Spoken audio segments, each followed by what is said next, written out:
Wales squad for the tour of South Africa is out, folks. Wayne Pivac has named, I think it was 33 guys. Interesting wee squad. Not the most experimental, but I guess if you're going to go to South Africa, it's probably... I don't know, man. The French do it. The French always send an experimental team, but maybe with the Six Nations results, Pivac's decided that short term is a little bit more of the priority. I mean, he's still got two uncapped guys in the squad, but there's certainly still, a fair few guys in their late 20s, early to mid 30s in the squad. So it's not the youngest squad you've ever seen. But we'll see how they go down in South Africa. It's certainly going to be a big test. We'll go over the names quickly there on the board. Who's kind of in and who's out. And you guys can let me know your thoughts on this Welsh squad and how they may go down in South Africa for 3 tests. So... props: Leon Brown, Rhys, Carre, Tomas Francis, Wyn Jones, Gareth Thomas, and Dillon Lewis. I think that's pretty steady as she goes. I don't think there's any real dramas there. There's been a kind of few guys like Rhys Carre has been in and out of the squad for a wee while. Wyn Jones has had his issues with his injuries, but he's back fit. So I don't know if he's quite back to the level he was a year ago, but there we go. Elias, Lake, and Parry are the hookers. So that's a little bit, there's still no sheriff, but it's a little bit light, I guess, in terms of caps, with the most experience having 27 caps, and Ryan Elias, Dewi Lake, and Sam Parry both still relatively inexperienced at international with 5 caps apiece. But that's the front row. It's going to be a big test down in South Africa for these boys. The pressure is certainly going to be on them to front up. Locks, you got Adam Baird, Ben Carter, Alun Wyn Jones, and Will Rowlands. So Alun Wyn is interestingly not captain of this squad. Remember, he's only been back playing a relatively short time as well. So the captaincy kind of stays with Dan Biggar for now. Will Rowlands, I thought, really stepped up during the Six Nations campaign in terms of his work rate, so that's good news. Ben Carter is, he's only 21 years old, so he'll learn a lot from a tour down in South Africa. And Adam Baird, Mr. Maul Disruption himself, is there, so I think you'd be pretty happy with the locks, to be honest. I know some people think Alun Wyn needs to hang the old boots up, but he's going to keep cracking on. I don't think I've seen much of the Ospreys since he's come back, so I'll have to kind of check in on them once the next kind of round or two of the URC gets underway. Back rowers is one area where Wales always consistently seems to be absolutely spoiled for choice. You got Taine Basham, Taulupe Faletau, Dan Lydiate, Josh Navidi, James Ratti, and Tommy Reffell. James Ratti and Tommy Reffell are the 2 new caps. I've been watching enough of the Premiership to know that Tommy Reffell has been in great form. He's been tackling the absolute house down.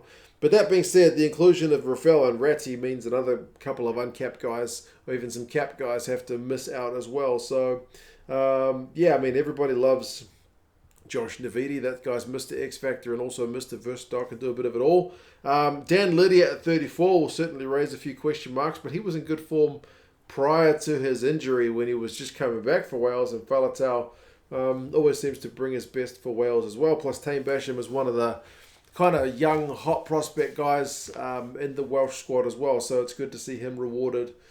He's already got 10 caps, which is not bad for a 22-year-old. So that's your forwards.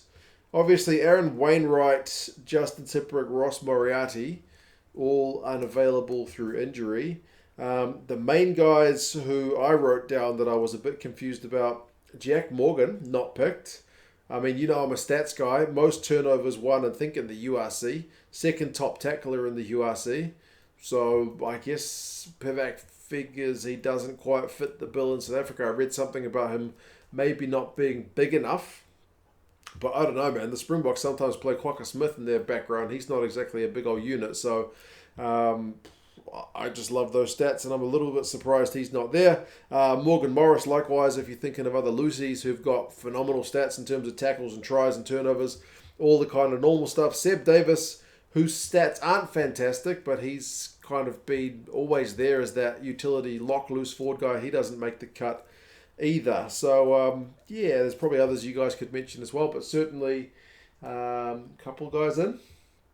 some experience and a little bit of youth there as well. For the backs, Gareth Davies, Kieran Hardy, Thomas Williams, your three halfbacks or scrum halves. It's another area I think you guys are pretty well stocked at the moment in Wales. Likewise, you're certainly stocked for guys playing fly half. He's picked four of them. Anscombe, Bigger, Priestland and Patchell. I am assuming that these guys, at least one of them or two of them, will be bracketed in as something of a fullback cover if they don't use Liam Williams, or Liam Williams just to shift to the wing at some point, maybe Anscombe, maybe Patchell, because, other guys can play fullback as well, but it doesn't seem smart to bring four guys unless at least one of them is going to be covering fullback at least part of the time. George North, Nick Tompkins, Owen Watkin, Johnny Williams. Your centres, assuming George North's going to be in the midfield rather than in the outside backs. He has been injured for such a long time. It's good to see him back in rugby. God, I hope he stays fit. I hope he doesn't get any hits to the head because he's had a few of them in his time, but he was in cracking form. Like, I remember doing a video about picking a mock Lions tour squad back when George North was in phenomenal form, so hopefully he can recapture a bit of that. Again, I need to watch more of the URC to see how some of these guys have been playing. Outside backs, Josh Adams, Alex Cuthbert, Lewis Rhys-Zammit, and Liam Williams, like I said. So, I'm assuming, as I said, some of the fly halves are going to cover fullback, which you've seen Patchell do it. You've seen Anscombe do it before. Even Dan Bigger drops back to 15 every now and again. So, as I mentioned, there's not a lot of kind of inexperienced guys in that backline. Johnny Williams is the only guy in single-digit caps. You got a couple of triple-digit guys in the likes of George North and Dan Bigger. It's an experienced backline. Guys who I noted down that didn't make the cut. Rhys Webb. I have watched enough URC to know he's been in absolutely cracking form. He's just been sharp. The attack looks so much better when that guy's going forward, to be fair. Johnny McNichol's injured. Owen Lane is, I think, like the second top Welsh try scorer in the URC. But I did double check his defensive numbers because I've seen him get beaten a few times and the defensive numbers aren't pretty reading. As much as I like getting on the Lane train going forward, he's not the finished article, is he? That's probably why he doesn't make the cut, I would imagine. Johan Lloyd, I saw a little bit of talk online about why isn't he in the squad. And again, to be fair, for Bristol, I don't think he's had the season to end all season. So, Jonathan Davis is maybe one of the experienced guys that's been missed out. But, ultimately, if you've got a back three of Josh Adams, Lewis Rhys-Zammit and Liam Williams, that's looking pretty tidy. The midfield, if George North is fit with Nick Tompkins, has been pretty formidable as well. But then, I don't know how the midfield's going to line up under Pivac with North back in the equation. Dan Bigger as captain will certainly be the guy starting with maybe Patchell covering fullback and 10. The halfback one is one that remains to be seen, and then we'll have to see how things go. As I mentioned, fronting up with the forwards is going to be a big old question mark because the South Africans, their forwards are a pretty big unit, so they'll need to be on absolute form. I should have mentioned Lee Halfpenny is another guy who's also still unavailable. So high ball stuff is going to be key. If what Pivac has said is true, he thinks the battle's going to be won mainly through the physicality, but you do need to play to your own team's strengths as well. So I'm a bit disappointed for Jack Morgan, if I'm completely honest, because even I think non-stats people would say that guy's been in pretty bloody good form at the URC level. So we'll see how the likes of Ratti and Reffell go if they get into game time.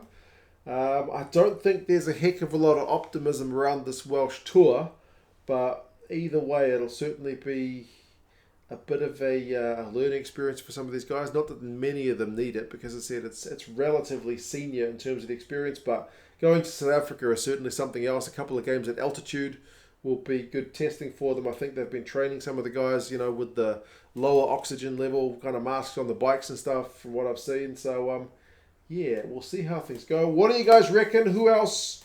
Who's kind of been done the dirty on? Is it Rhys Webb? Is it Jack Morgan? Who else? I'm still pleased to see Taine Basham there as well, because remember he was kind of a little bit in and out towards the end of the Six Nations. I think he got dropped for a game, maybe rotated in, rotated out. Can you see the back three being any of those three other than what I mentioned, or do you think those guys, Adams, Rhys-Zammit and Williams, are pretty much set in stone? How happy are you with your front row, Welsh fans? Are you looking forward to seeing them go up against the might of the Springboks? Anyway, folks, it should be interesting times. We're going to have some more squads out soon. Undoubtedly, it'll be interesting to see how they go. International rugby not too far away. You guys let me know your thoughts, and I'll talk to you guys again soon. See you later.